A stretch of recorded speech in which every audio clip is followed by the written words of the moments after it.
Hay quienes los consideran criaturas desagradables, asquerosas o que directamente les tienen miedo. Pero siendo objetivos, los artrópodos, es decir, los insectos y arañas, por lo general son unas criaturas bastante incomprendidas, y he de decir que este mundo en miniatura y los seres que lo habitan son interesantísimos. Los artrópodos, a pesar de su minúsculo tamaño, conforman el 50% de la biomasa animal del planeta, tanto como todo el resto de grupos de animales combinados, es decir, que nos ganan por goleada. Y no es para extrañarse, estos invertebrados fueron los primeros animales en abandonar el agua de forma exitosa hace eones, y desde entonces se han diversificado y adaptado a todos los medios en todos los ecosistemas, desde áridos desiertos, con insectos que solo necesitan el agua de la humedad ambiental de las mañanas para sobrevivir, hasta aquellos que se han adaptado a los helados polos, con algunas especies que pasan toda su vida sobre la nieve, con una temperatura corporal bajo cero, y fallecen si los coges con la mano, debido al calor corporal que emites. Y muy probablemente, mientras estás viendo este vídeo, en tu misma habitación tienes alguno de estos seres de inquilino, y todavía no te has dado cuenta. En definitiva, se trata de seres fascinantes que pasan bastante desapercibidos debido a su tamaño, pero este mundo en miniatura es lo más cercano que podemos estar por ahora a tener un ecosistema alienígena, ya que en el mundo de los insectos e invertebrados ocurren cosas completamente diferentes al mundo animal que estamos más acostumbrados a observar, cosas tan extrañas y repulsivas que si se diesen en ecosistemas de animales de nuestro tamaño, nos plantearíamos seriamente en mudarnos a la Luna. Y es que en muchos sentidos no deberíamos despreciar a estos seres, sino que hasta cierto punto deberíamos compadecerles, ya que en el mundo de los insectos sean sucesos que dejan a la altura del betún a las novelas y películas de horror y ciencia ficción más horribles. Hoy aquí os voy a presentar 6 escalofriantes casos que se dan en el mundo de los artrópodos que te generarán sudores fríos y te harán dar gracias que estos sucesos no nos afectan a los vertebrados. No os entretengo más, sin más dilación, comenzamos.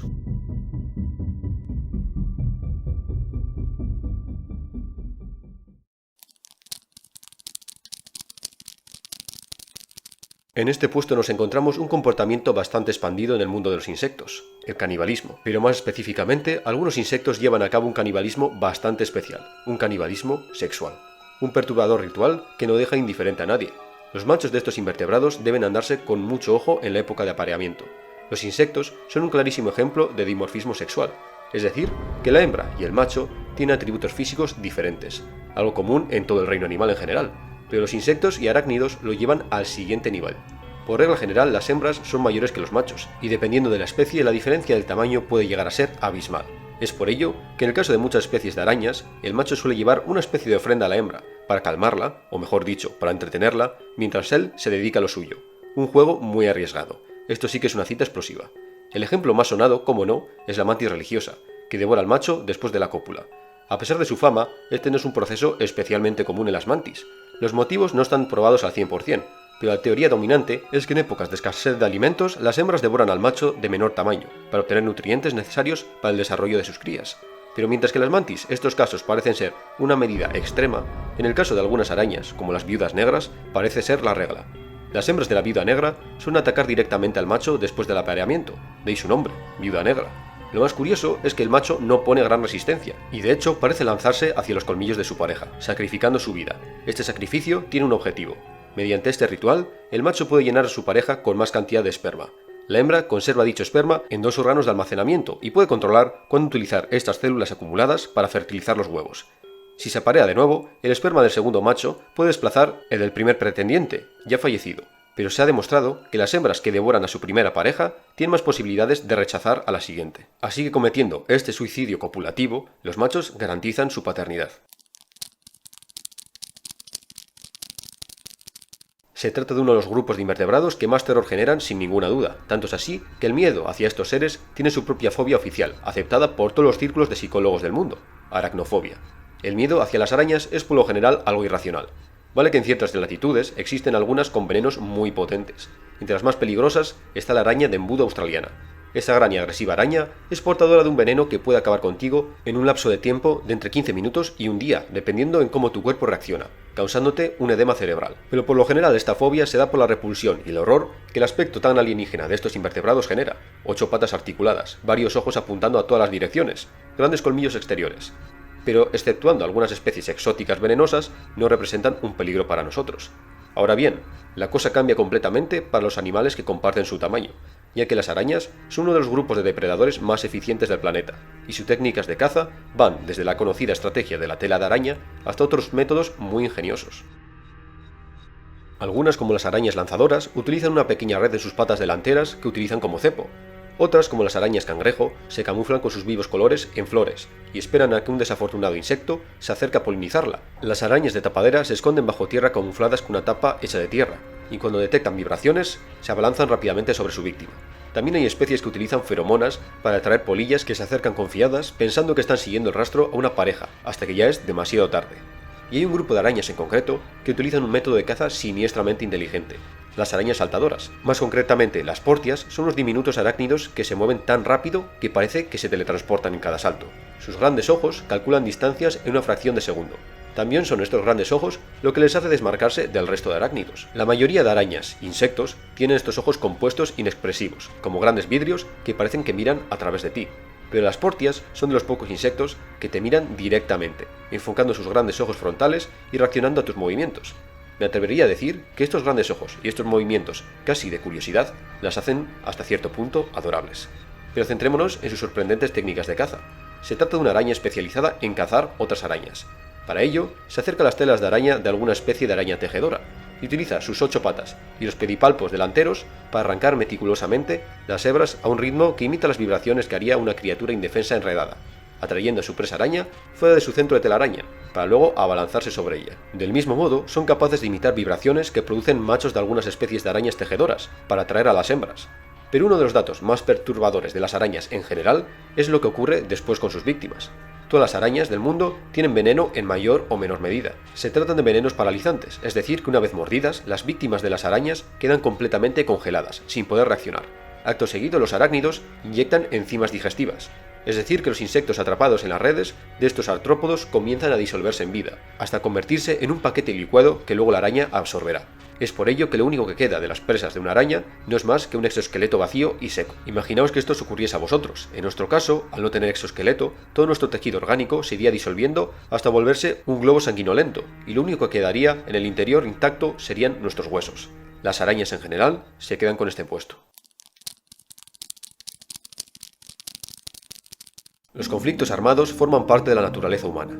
Desde que cogimos la primera roca y la lanzamos contra otro humano, hasta prácticamente la actualidad, los humanos hemos sido el animal más destructivo hacia nuestra propia especie con muchísima diferencia. Una cosa es pelear con otra especie o contra otro grupo de la misma especie, pero la guerra es algo que va más allá de la simple violencia animalista. Se necesita estrategia, gestión y coordinación, hasta el punto que mucha gente considera la guerra como un comportamiento exclusivamente humano, pero esto sería una asunción falsa. Sin irnos más lejos, los chimpancés, nuestros parientes más cercanos en el reino animal, realizan brutales guerras tribales, se coordinan y utilizan estrategias para enfrentarse a otros grupos, y los resultados son salvajes. Pero estos conflictos entre chimpancés no son más que juegos de recreo si los comparamos con un grupo de pequeños animales que ha alcanzado una escala en sus conflictos que rivalizan a los nuestros, a pesar de su minúsculo tamaño. Las hormigas. Las hormigas son el grupo de insectos sociales por excelencia. Junto con otros insectos sociales como abejas, avispas y termitas, son lo más cercano que el mundo de los insectos ha estado en darnos una consciencia. En el bingo de considerarlos una civilización, podemos rellenar muchas de las casillas. Estructuras y construcciones monumentales, bingo. Agricultura, bingo. Ganadería, bingo. Gestión de residuos, bingo. Transmisión de información, bingo. Y por supuesto, conflictos armados, bingo. Las guerras entre hormigas son terribles, una guerra eterna en la que no hay paz, y donde las bajas se cuentan por millares diariamente. Algunos de estos conflictos se pueden dar por controlar territorio, pero otros son guerras de exterminio.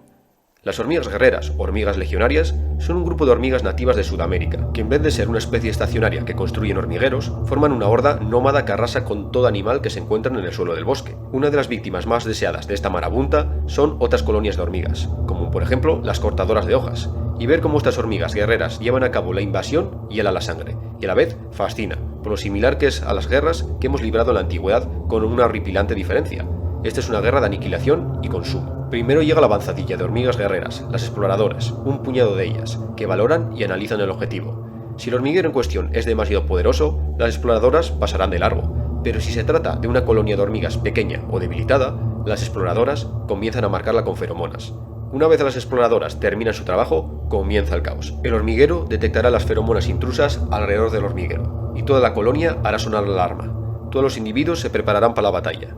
Millones de individuos volviendo a toda prisa al hormiguero, las obreras fortificando las entradas, los soldados avanzando en formación al perímetro del hormiguero, y cuando la horda llega, comienza la sangría. Se forma un frente viviente formado por decenas de miles de individuos, dos océanos de mandíbulas que chocan en formación, como los antiguos hoplitas. A veces el hormiguero asediado sale vencedor, haciendo que las hormigas guerreras abandonen su lucha, cuando han sufrido demasiadas bajas. Pero muchas otras veces rompen la formación y entran en las galerías del hormiguero, en busca de las valiosas larvas y la cámara de la reina.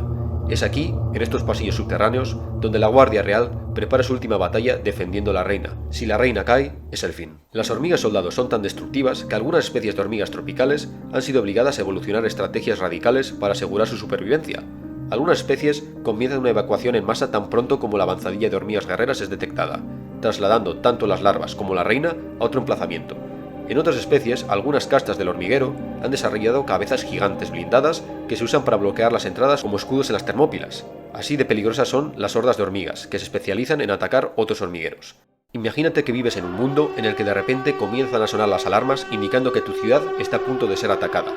Y de repente ves aparecer por el horizonte una horda incansable que ha evolucionado exclusivamente para acabar con tu especie, y que solo tiene como objetivo acabar con todos y cada uno de vosotros por un motivo puramente existencial.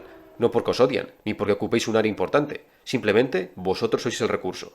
Por otro lado, existe el concepto de las supercolonias. Algunas especies de hormigas crean confederaciones, alianzas entre hormigueros que luchan contra otras alianzas de una forma constante. La mayor supercolonia del mundo se encuentra en Europa y ocupan una extensión de 6.000 kilómetros, un gigantesco imperio que si lo rescalásemos a nuestro tamaño, dejaría el bueno de Gengis Khan como un bebé chupándose el dedo gordo, algo que parece sacado de historias de fantasía oscura y ciencia ficción, como Warhammer 40.000 o Starship Troopers, otra prueba de que muchas veces la realidad supera la ficción. Es a partir de aquí que comenzamos con algunos conceptos que parecen sacados de una película de terror.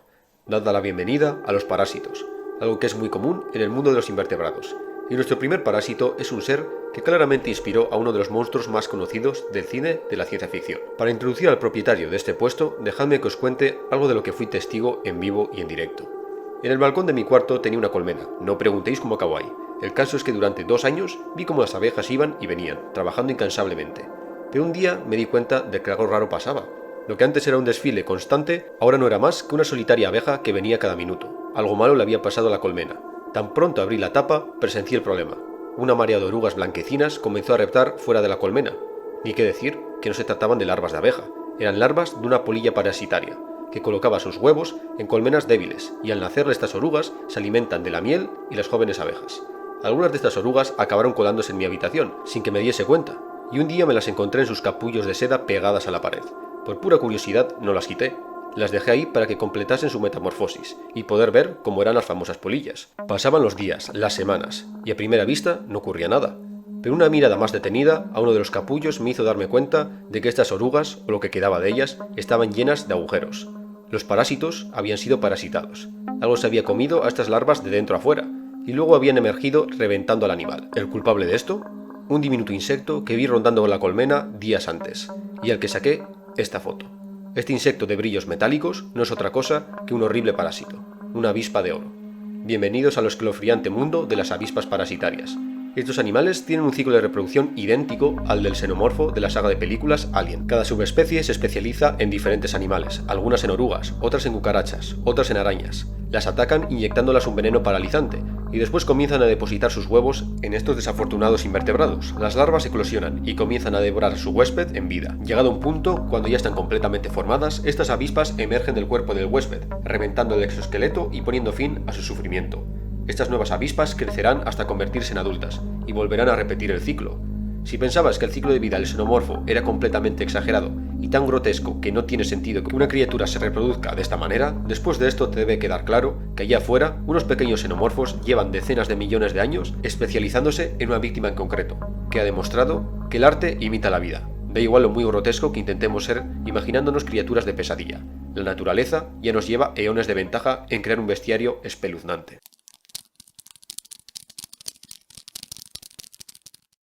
Los hongos son unos de los organismos menos atrayentes para la mayoría de la gente. En teoría no son más que organismos muy simples, pero existe un grupo de hongos que tiene un método bastante siniestro de reproducirse. Los Ophiocordyceps son una familia de hongos parásitos muy expandida por todas las regiones tropicales del mundo, y su método de expansión y reproducción está directamente unido a los insectos. Las esporas de estos hongos ruedan por el suelo del bosque hasta que algún insecto tiene la mala suerte de toparse con una de estas. Si las esporas consiguen introducirse en el cuerpo del insecto, este ya está perdido y listo para sufrir una transformación monstruosa. Los primeros signos de infección son comportamientos erráticos y anormales. El insecto comienza a sufrir espasmos y deja lo que está haciendo repentinamente, como si alguien hubiera pulsado un botón que le obligase a obedecer. Este insecto está siendo manipulado como una marioneta. Esto es el resultado del hongo, expandiéndose por el sistema linfático del insecto y llegando al cerebro, donde ejerce su influencia sobre el animal. No se sabe muy bien cómo lo consigue. Una de las teorías es que bombardeando el cerebro del huésped con una sustancia química y alucinógenos. Sea cual sea el método, es aquí cuando el hongo toma el control, secuestrando el sistema nervioso del insecto para controlar sus músculos, convirtiéndolo básicamente en un zombie. El hongo guiará al insecto a un lugar elevado, donde lo paralizará para luego acabar consumiéndolo de dentro a fuera. Finalmente, el hongo revela su verdadera forma, emergiendo del exoesqueleto, para luego expulsar sus esporas y reiniciar el ciclo otra vez. Este es un proceso que el hongo lleva perfeccionando en su huésped específico desde antes de la historia de la humanidad. Cada subespecie de Cordyceps tiene un huésped preferido. Los hay que prefieren hormigas, otros saltamontes, otros polillas. Imaginaos una infección de este tipo que nos afectase a los vertebrados. Si esto suena de algo, es porque este hongo inspiró la infección fúngica que convierte a los humanos en monstruos en el videojuego The Last of Us. Pero una versión real del Cordyceps que afectase a los humanos sería todavía más tétrica que lo que nos presenta esta historia de ficción, ya que el Cordyceps no destruye el cerebro de la víctima, sino que lo secuestra. Es decir, que la víctima todavía está consciente, solo que sus músculos y extremidades están siendo controladas por algo ajeno a él. Un día, uno de tus vecinos comienza a actuar de forma extraña, aunque cuando le preguntas responde de una forma completamente racional. No parece haber ningún problema, excepto por una mirada perdida, que parece que mira a través de ti, como si no estuvieras. Un día lo ves marcharse por la mañana y no regresa. Pasan los días y el vecino no aparece. Su familia ya ha denunciado su desaparición a la policía. Varios días después, en uno de tus paseos por el vecindario, te fijas que hay algo encaramado en la parte más alta de un poste de la luz. Al principio piensas que puede ser el nido de un gran ave, como una cigüeña, con todas sus ramas asomando hacia arriba. Pero es entonces cuando escuchas un grito deforme que proviene de ese nido, y cuando tus ojos enfocan mejor esa sombra contra la luz, te das cuenta que no es otra cosa que tu vecino, o mejor dicho, una cáscara de lo que solía ser tu vecino, del que emergen un sinfín de apéndices en todas direcciones, expulsando esporas con la intención de convertir a más cascarones como él.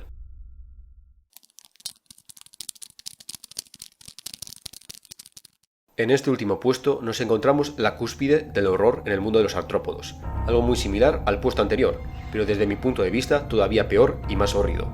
Un concepto que no es tan elegante y elaborado como el Cordyceps, sino un parásito que parece sacado de una cinta de horror serie B de los años 80.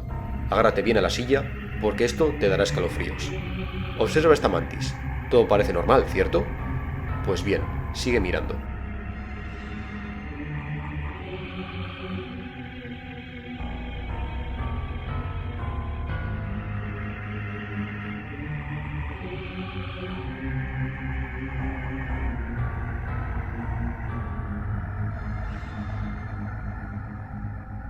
Lo que acabas de presenciar es un gusano capilar, coloquialmente llamado pelo de caballo. Estos animales pasan toda su vida adulta en agua estancada, pero para llegar a su estado adulto, las larvas tienen que pasar por un proceso parasitario. Los diminutos huevos acaban en el interior de un insecto, cuando éste bebe agua contaminada por el gusano. Una vez en el interior del huésped, las diminutas larvas se dirigen al abdomen del insecto, y allí comienzan a alimentarse de los fluidos del animal. A medida que va creciendo, el gusano va ocupando cada vez más del abdomen, hasta que prácticamente lo ocupa casi completamente. Debido a su habilidad de volverse plano y plegarse sobre sí mismo, estos gusanos pueden alcanzar tamaños gigantescos en el interior del huésped. Estoy hablando de que pueden llegar a metros de longitud en el interior de un insecto. El equivalente sería que dentro de ti tuvieras un ser de 50 metros de longitud. Una vez alcanzadas estas dimensiones, los gusanos deben llegar a su hábitat natural, el agua. Es por ello que, al igual que hacía el Cordyceps, en el puesto anterior, este gusano toma el control de su víctima, moviéndola como una marioneta, en busca de un cuerpo de agua. Se desconoce si el control del comportamiento del huésped incluye neuromodulación del sistema nervioso a base de alucinógenos, como ocurría con el hongo parásito anterior, pero diferentes estudios han demostrado que los insectos que contienen el parásito crean proteínas diferentes a las del insecto no infectado. Algunas de estas proteínas se ha constatado que tienen actividad neurotransmisora, otras actividad geotáxica o cambios de la respuesta del cuerpo a la gravedad y otros estímulos. Es decir, que este parásito literalmente altera el código genético del huésped, obligándole a producir diferentes sustancias, algo que parece sacado de X-Men. El resultado, la víctima comienza a caminar hacia la superficie reflectante de grandes cuerpos de agua. y el gusano obliga a la ya medio muerta criatura a eludir todo instinto de supervivencia y acabar con su sufrimiento lanzándose al agua. Finalmente, el gusano emerge y se aleja nadando. Imagínate tener un gusano de decenas de metros en tu interior, alimentándose de tus tejidos, sintiendo cómo gira y se retuerce sobre sí mismo, para que un día tome el control de tu cuerpo y te obligue a ahogarte. Como dije bien al principio del vídeo, muchas veces los insectos no tendrían que darnos asco, sino que deberíamos compadecerles. Bueno, pues eso ha sido todo. Espero que os haya gustado el vídeo. Para cuando haya subido este vídeo vamos a estar muy cerca de los 100.000 suscriptores. Muchas gracias a todos, ya sabéis lo que toca ahora. Si os ha gustado tanto el vídeo, podéis dar like, compartid y suscribiros al canal. Y ya nos vemos en el siguiente vídeo, gente. Chao, chao.